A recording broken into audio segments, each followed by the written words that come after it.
Hello মুভিম্যানের বন্ধুরা, কেমন আছেন সবাই? আচ্ছা, অনলাইনে পিৎজা অর্ডার করার পর যখন দেখেন ডেলিভারি বয় ম্যাপে আপনার বাড়ির সামনে দিয়ে ঠিক 3বার চক্কর কেটেও বাড়িটা খুঁজে পাচ্ছে না, তখন মেজাজটা কেমন লাগে?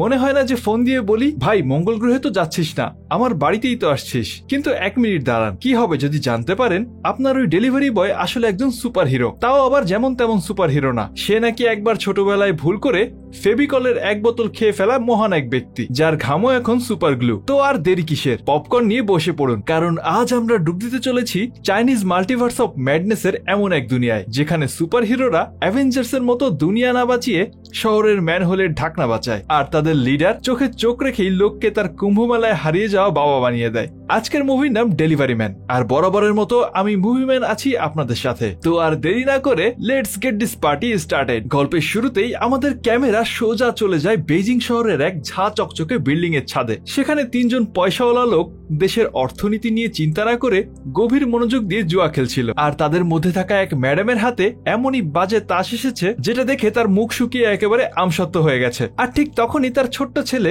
আমাদের মিনি টনি স্টার্ক আয়রন ম্যানের এক সস্তা চাইনিজ কসপ্লে ড্রেস পরে এসে মায়ের আঁচল ধরে বলছিল, মা দেখো আমি রকেট ছুটতে পারি, আমি উঠতে পারি। কিন্তু তার মা তখন ফ্লাশ মেলানোর চিন্তায় এতটাই মগ্ন যে ছেলের দিকে ফিরেও তাকাচ্ছিল না। তার কাছে তখন ছেলের ভবিষ্যতের চেয়ে হাতের টেক্কা বাচ্চা আর বিবি অনেক বেশি মূল্যবান। কিছুক্ষণ পরেই আমাদের এই লিটল আয়রন ম্যান, যার মাথায় গোবর ছাড়া আর কিছুই নেই, সে ব্যালকনিতে গিয়ে আই ক্যান ফ্লাই বলে পাখির মতো ডানা মেলিয়ে দিয়ে এক লাফ। আরেকটু হলেই তো ছেলেটা চাটনি হয়ে যেত, কিন্তু কাহিনীতে টুইস্ট লাগবে। আর ঠিক তাই নিচে তখন একজন বৃদ্ধ কর্মী মিস্টার ফ্যান্টাস্টিক ফোরের ছোট ভাই তার জীবনের দুঃখ ভুলতে একা একা ফ্লোর পরিষ্কার করছিলেন। ছেলেটাকে উপর থেকে পড়তে দেখে তিনি এক মুহূর্ত দেরি করলেন না। হঠাৎই তিনি তার হাত দুটো রাবারের মতো 10 ফুট লম্বা করে দেয়, আর একেবারে পারফেক্ট টাইমে ছেলেটাকে ক্যাচ ধরে ফেলে।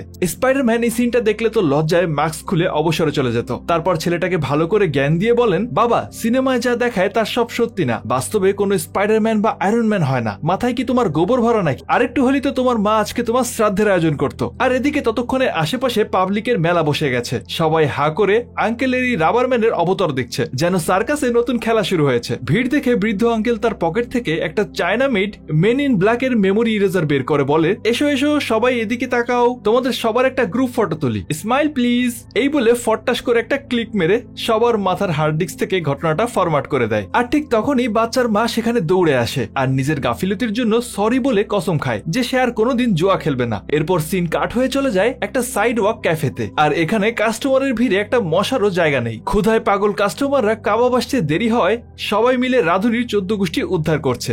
এত চাপ আর বকাঝকা সহ্য করতে না পেরে আমাদের রাধুনি ভাই এক অদ্ভুত উপায় বের করলো। সে চুপি চাপে গ্রিলের নিচে নিজের হাতটা রেখে তালুতেই দাউ দাউ করে আগুন জ্বালিয়ে দিল, আর তাতেই কাবাব একেবারে ফটাফট রেডি। উফ, গ্যাস বাঁচানোর কি অভিনব টেকনিক! সরকার দেখলে হয়তো এনাকে আত্মনির্ভর পুরুষ হিসেবে ঘোষণা করে দেবে। এই লোকের নাম ছিল ফায়ারম্যান। এরপর আমরা সোজা এন্ট্রি মারি এক নাইট ক্লাবে, যেখানে কান ফাটানো মিউজিকে ফাটাফাটি পার্টি চলছে, আর সেখানে একজন সুন্দরী মেয়ে পোল ডান্স করে পাবলিকের মনে আগুন লাগাচ্ছিল। এমন সময় এক স্যাসরা পাবলিক তার লোল ভরা চোখ নিয়ে মেয়েটার দিকে এগিয়ে যায়, আর তার গায়ে গা ঘেঁষে নাচার চেষ্টা করতে লাগলো। মেয়েটা তখন একগাল মিষ্টি হাসি দিয়ে পোলে হাত দেওয়ার সাথে সাথেই পুরো পোলটা ইলেকট্রিক হয়ে গেল, আর লোকটা একটা 440 ভোল্টের ঝটকা খেয়ে মাটিতে পড়ে যায়। বোঝাই যাচ্ছে এই মেয়ের নাম ইলেকট্রিক গার্ল। এরপর আমাদের পরিচয় হয় টিমের আরেক মেম্বারের সাথে, আর এই লোকটাকে দেখে মনে হচ্ছিল সে অনেক বোরিং একটা সিকিউরিটি গার্ড, কিন্তু আসলে না। একটা মেয়ের গাড়ি গর্তে ফেসে গেলে আশেপাশে কাউকে না দেখে সে গাড়ির নিচে হাত রাখতেই সেটা পুরোপুরি লোহায় পরিণত হয়, আর তারপর এক হাতেই খেলনা গাড়ির মতো গর্ত থেকে তুলে ফেলে। আর এই সুপার হিরোর নাম ছিল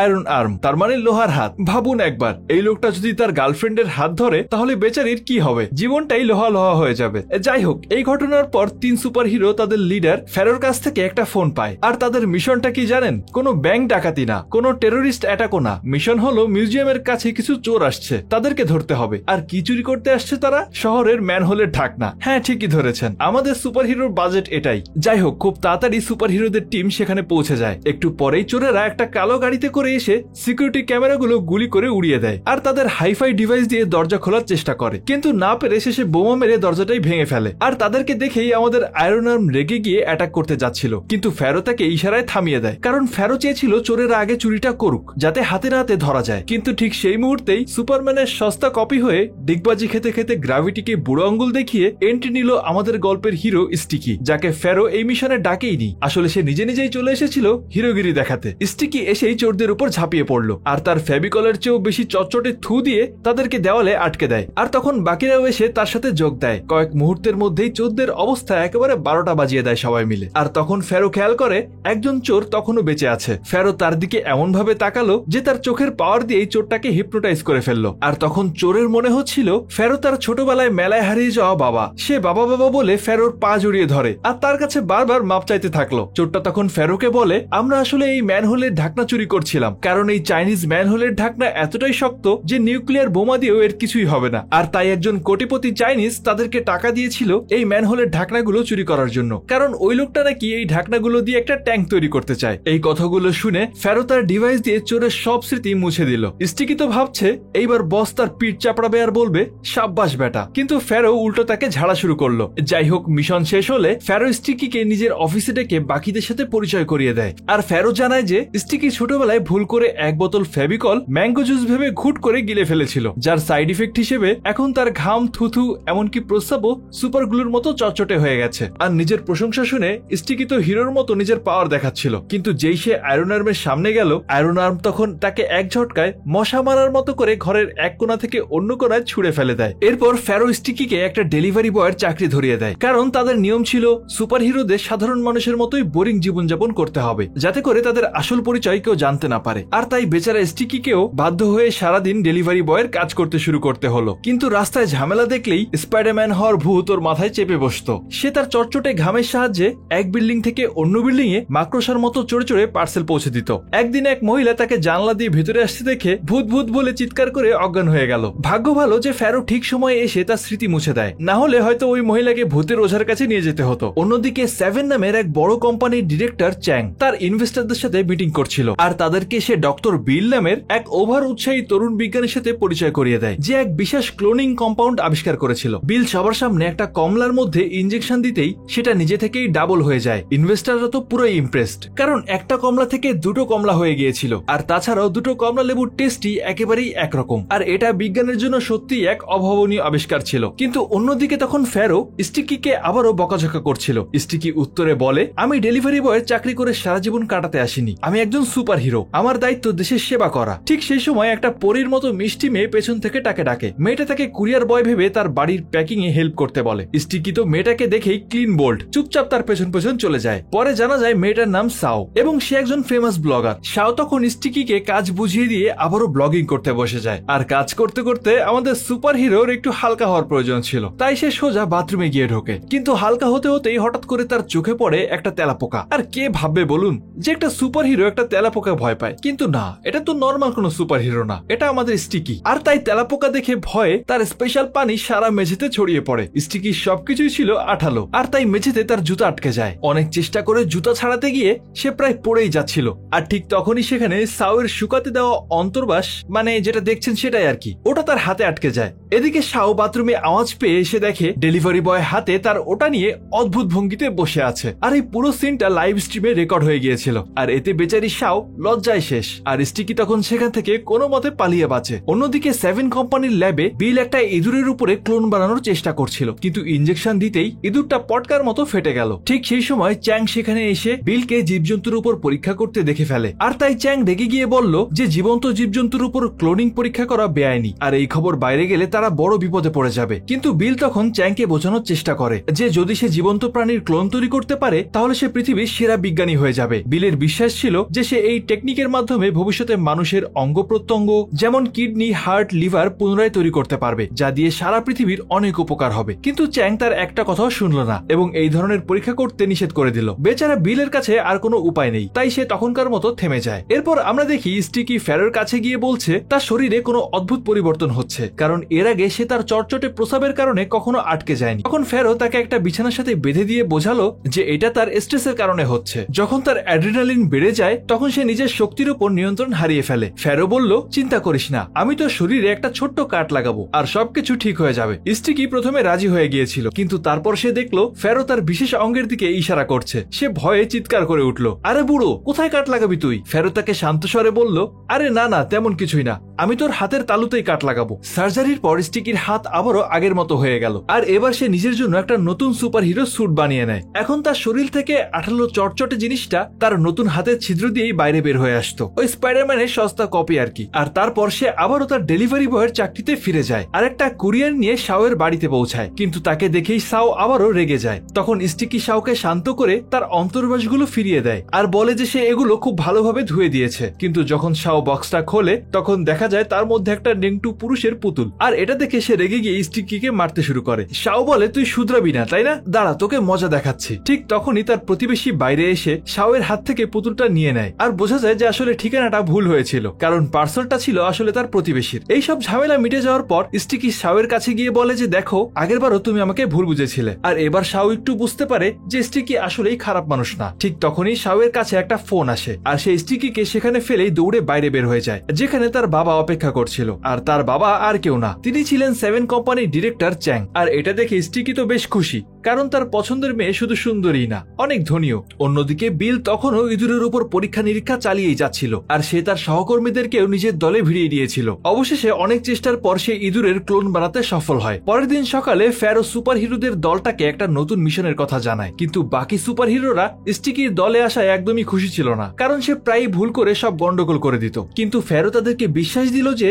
স্টিকি এখন থেকে মিশনের জন্য পুরোপুরি তৈরি। মিশন শুরু হতেই দেখা গেল স্টিকি বাকি সুপার হিরোদের থেকে অনেক এগিয়ে আছে। সে একাই সব গুন্ডাদেরকে সামলে নিচ্ছিল। যখন শুধু শেষ ভিলেনটা বাকি ছিল, স্টিকি তার উপরে ঝাঁপিয়ে পড়তে যাবে, ঠিক তখনই সে দেখে শাও সেখান থেকে হেঁটে আসছে। সে তার লাইভ স্ট্রিম করছিল আর হঠাৎ করেই এক গুন্ডা তার উপর হামলা করে বসে। তখন স্টিকি সবকিছু ছেড়ে শাওকে বাঁচাতে দৌড় দেয়। সে খুব সহজেই গুন্ডাটাকে তার চটচটে আঠা দিয়ে আটকে দেয়, কিন্তু শেষ মুহূর্তে গুন্ডাটা শাওকে বিল্ডিং থেকে ধাক্কা দিয়ে নিচে ফেলে দেয়। স্টিকি এক মুহূর্ত দেরি না করে তার পেছনেই ঝাঁপিয়ে পড়ে আর তাকে কোলে তুলে তার জীবন বাঁচিয়ে নেয়। এইসব দেখে শাও তো দারুণ ভাবে মুগ্ধ হয়ে গেল আর সে সুপার হিরোর নাম জিজ্ঞেস করে, কিন্তু ঠিক সেই মুহূর্তে ফ্যারো সেখানে এসে তার সব স্মৃতি মুছে দেয়। আর তখন শাওয়ের মনে হচ্ছিল এখানে হয়তো কোনো সিনেমা শুটিং চলছে আর এই সিনেমাটাও হয়তো মুভিম্যান এক্সপ্লেইন করবে। যাই হোক, যখন সে বাড়ি ফিরল তার বন্ধু তাকে ফোন করে জিজ্ঞেস করে তার সাথে কি হয়েছে। আসলে যখন এই সব কিছু ঘটছিল তখনও শাওয়ের লাইভ স্ট্রিম রেকর্ড হচ্ছিল। তার বন্ধু তাকে টিভি অন করতে বলে আর যখন সে টিভিতে এই ফুটেজটা দেখতে পায় তখন তার সবকিছু মনে পড়ে যায়। এই নতুন সুপার হিরোর খবর সারা দুনিয়ায় আগুনের মতো ছড়িয়ে পড়ে আর আমাদের স্টিকিও রাতারাতি বিখ্যাত হয়ে যায়। সমস্ত সেলিব্রিটিরা শুধু তারই কথা বলছিল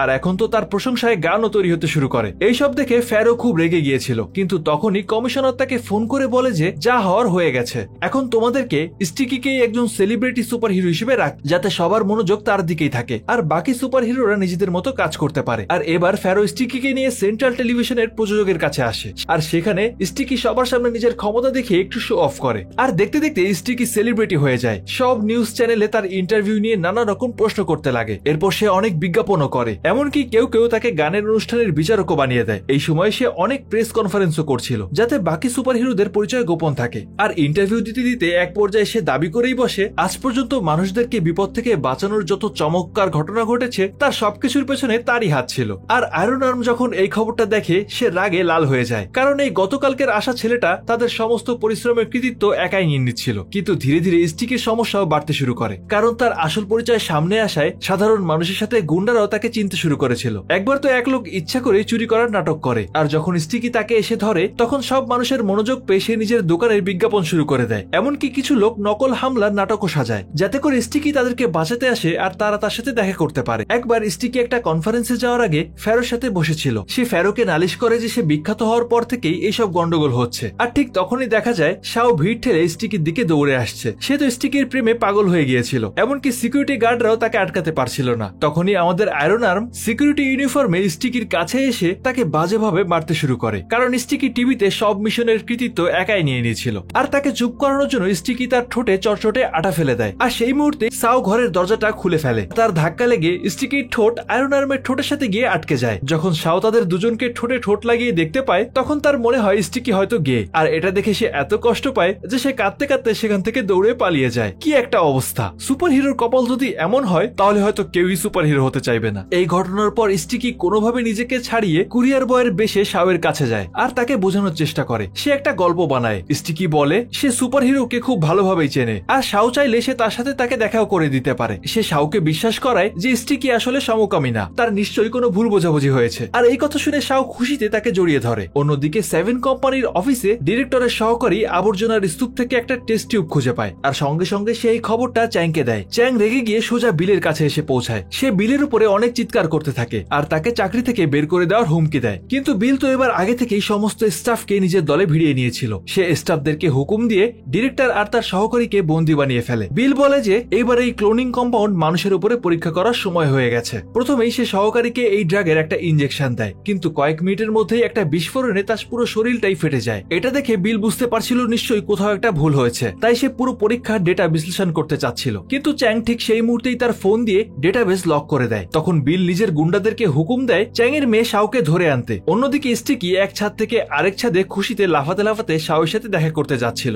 ওদিকে শাও তখন তার সাথে দেখা করার জন্য অধীর আগ্রহে অপেক্ষা করছিল। যেই দরজার ঘন্টি বাজে সে দৌড়ে গিয়ে দরজা খোলে, কিন্তু সেখানে স্টিকি না, ছিল বিলের গুন্ডারা। তারা জোর করে শাওকে তুলে নিয়ে আসে। কয়েক মিনিট পর স্টিকি সেখানে এসে পৌঁছালে দেখে ঘরের মধ্যে সব জিনিসপত্র ছড়িয়ে ছিটিয়ে আছে। আর এটা দেখে সে বুঝতে পারে নিশ্চয়ই খারাপ কিছু ঘটেছে। সে সঙ্গে সঙ্গে ফ্যারোকে খবর দেয়, আর ফ্যারো সব টিম মেম্বারদেরকে মিশনে যাওয়ার জন্য বলে দেয়। কিন্তু আয়রন আর্ম তখন স্টিকির উপরেই রেগেছিল। সে কোনো অবস্থাতেই স্টিকি সাহায্য করতে চাচ্ছিল না, কিন্তু ফ্যারো তাকে যেমন তেমন করে রাজি করিয়ে পাঠিয়ে দেয়। এরপর ফ্যারো শাও এর ফোন ট্র্যাক করে আর স্টিকিকে বলে দেয় শাওকে কোথায় বন্দি করে রাখা হয়েছে। অন্যদিকে ল্যাবে বিল শাওকে ইনজেকশন দেওয়ার হুমকি দিচ্ছিল যাতে চ্যাং তাকে পাসওয়ার্ডটা বলে দেয়। চ্যাং এর কাছে মেয়ের জীবন ছিল বেশি প্রিয়, তাই সে অনিচ্ছা সত্ত্বেও পাসওয়ার্ডটা বলেই দেয়। এবার বিল যা চেয়েছিল সেটা তো পেয়ে গিয়েছিল, কিন্তু তারপরেও সে শাওকে ইনজেকশন দেওয়ার জন্য এগিয়ে যায়। আর ঠিক সেই মুহূর্তেই ঢিসুম করে দরজা ভেঙে হিরোর মতো এন্ট্রি নেয় স্টিকি। শুরু হয়ে গেল এক ধুমধুমার লড়াই, আর বাকি সুপার হিরোরাও এসে বিলের সমস্ত লোকদেরকে ধুমধাম মারতে শুরু করে। আর বিল তখন কোনো মতে সেখান থেকে পালিয়ে যায়, কিন্তু রাস্তায় আয়রন আর্ম তাকে ধরে ফেলে আর আচ্ছা মতো পেটাতে শুরু করে। কিন্তু সুযোগ বুঝে বিল তাকে সেই ক্লোনিং কম্পাউন্ডের ইনজেকশনটা দিয়ে দেয়। আর এই ইনজেকশনের প্রভাব সুপার হিরোদের উপরে একেবারেই অন্যভাবে পড়লো। ইনজেকশন পড়তেই আমাদের সিকিউরিটি গার্ড ভাই পুরো হাল্ক মুডে চলে গেল। না হাল্ক না, আয়রন ম্যানের সস্তা চাইনিজ ভার্সন, মানে আয়রন হাল্কে পরিণত হলো। তার রাগ এতটাই বেড়ে গেল যে সে এক ঘুষিতেই বিলের মাথাটা ফুটবলের মতো উড়িয়ে দেয়। এরপর সে চারিদিকে তাণ্ডব চালাতে শুরু করে। বাকি সুপার হিরোরা সেখানে পৌঁছে তাকে থামানোর অনেক চেষ্টা করে, কিন্তু ততক্ষণে সে অনেক বেশি শক্তিশালী হয়ে গেছে। এরপর আমাদের সেই পাগল আয়রন ম্যান স্টিকির উপরে হামলা করে বসে। শাও তাকে বাঁচানোর জন্য পেছন থেকে AK-47 দিয়ে গুলি চালাতে শুরু করে। এবার আমাদের ভিলেনের মনোযোগ শাওয়ের দিকে ঘুরে যায়, কিন্তু স্টিকি শাওকে বাঁচানোর জন্য আয়রন আর্মের পা রাস্তার সাথে আটকে দেয়। আর তখনই শাও স্টিকির আসল মুখটা দেখে ফেলে। স্টিকি বলতে লাগে, দেখো আমি দেখতে তো সুন্দর, কিন্তু আমি কিন্তু তেমন কোনো কাজ করি না, ওই ডেলিভারি বয়েরই কাজ আমার। আর এর উত্তরে শাও তখন বলে, তুই চুপ কর, তোর মুখটাও আহামরি কিছু না, কিন্তু তারপরও তোকে আমার অনেক পছন্দ, তুই ডেলিভারি বয় বলে আমার কিছুই যায় আসে না। যাই হোক, এই সময়ের মধ্যে আমাদের ভিলেন নিজেকে ছাড়িয়ে ফেলে, আর এবার সব সুপার হিরোরা মিলে তাদের শক্তি স্টিকির মধ্যে ট্রান্সফার করে, আর ফাইনাল একটা অ্যাটাকের জন্য তৈরি হয় একেবারে পাওয়ার রেঞ্জার্স স্টাইলে। স্টিকি আগুন, বিদ্যুৎ আর নিজের চটচটে শক্তির এক ককটেল বানিয়ে ভিলেনের দিকে ছুড়ে মারে। আর এই অ্যাটাকে আমাদের সস্তা আয়রন ম্যানের বর্মটা ভেঙে চুরমার হয়ে যায়, আর সে আবার আগের মতো নর্মাল সিকিউরিটি গার্ড হয়ে যায়। আর এই ঘটনার মধ্যে দিয়েই আয়রন ম্যানও বেঁচে গেল, আমাদের হিরো লাভ স্টুডিও জমে গেল। আর কি চাই? আর এই গল্পটা এখানেই একটা হ্যাপি এন্ডিং এর সাথে শেষ হয়ে যায়। তো বন্ধুরা, এই ছিল আমাদের ফেভিকল ম্যানের অবিশ্বাস্য অ্যাডভেঞ্চার। কেমন লাগলো এই চাইনিজ মাল্টিভার্স অফ ম্যাডনেস? কমেন্টে জানাতে কিন্তু একদমই ভুলো না। আর ভিডিওটা ভালো লাগলে তোমাদের বন্ধুদের সাথেও শেয়ার করে দিও, যাতে করে তারাও জানতে পারে ডেলিভারি বয়দের সাথে ভালো ব্যবহার করা উচিত। কে জানে, সে হয়তো আপনার ম্যানহোলের ঢাকনা বাঁচাতে গিয়ে কাল দুনিয়াকে বাঁচাবে। যাই হোক, ওভারঅল এটা একটা ফানি মুভি ছিল, আর আই গেস ফানি মুভির কোনো সেন্স থাকে না, তাই এখান থেকে শেখার তেমন কিছু নেই। আর তাই এখন সরাসরি চলে যাচ্ছি আমাদের মুভি ম্যানের ফ্যান সেকশনে। আমাদের আজকে সেরা মন্তব্যকারী হিসেবে নির্বাচিত হয়েছেন তৌহিদ ভাই। তিনি বলেছিলেন, ইমোশনাল হয়ে গেলাম ইউ এর জন্য, গাইবান্ধা থেকে দেখছি। কমেন্ট করে আপনার অনুভূতি জানানোর জন্য অসংখ্য ধন্যবাদ তৌহিদ ভাই। আর এভাবে আমাদের পাশে থাকার জন্য অন্তরের অন্তঃস্থল থেকে আপনাদের সবাইকে জানাই অসংখ্য ধন্যবাদ। আজকের মতো বিদায় নিচ্ছি, আবারও দেখা হবে নতুন কোনো গল্প নিয়ে। আর ততদিন পর্যন্ত সবাই ভালো থাকবেন, আর অবশ্যই ভালোকে ভালোবাসবেন।